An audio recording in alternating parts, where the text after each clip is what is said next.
вас когда-нибудь возникало желание не только разглядеть музейные экспонаты, но и потрогать? Естественно, это делать категорически запрещено. Там, в музеях, а здесь можно. Мы находимся в Башкирской республиканской библиотеке для слепых имени Макарима Тухватшина. Экскурсоводы устроили эту выставку в библиотеке специально для слепых людей, чтобы они могли ощутить историю наших народов еще прошлого века. Алена, расскажи, что тебе больше всего запомнилось? Мне запомнилось больше всего граната, наша русская и немецкая. А что в ней такого особенного? Русская граната, она более тяжелая и взрывается 200 метров, по-моему, если не ошибаюсь.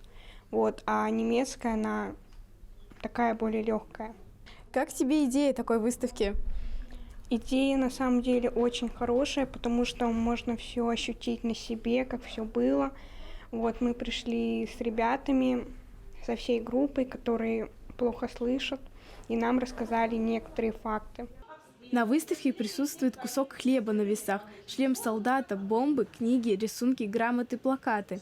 При этом экскурсоводы, которые работают в музее, сделали презентацию, где рассказывают про каждый предмет. Но для глухонемых людей они специально показывают жестами. Расскажи, как тебе выставка?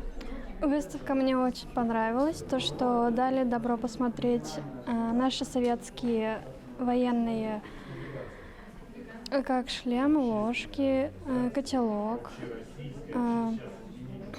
Они сейчас, конечно, на ощупь немножко, они староватые и покрыты ржавчиной и пылью. Но я рада, что мне такая возможность осталась посмотреть, изучить. Какой тебе предмет больше понравился на этой выставке? Мне больше всего понравилось 2 ручные гранаты. Бывало то, что я ходила в музей, но там в основном все было, ценные вещи в основном были под стеклом. И тут такая возможность посмотреть все руками, изучить, как все было.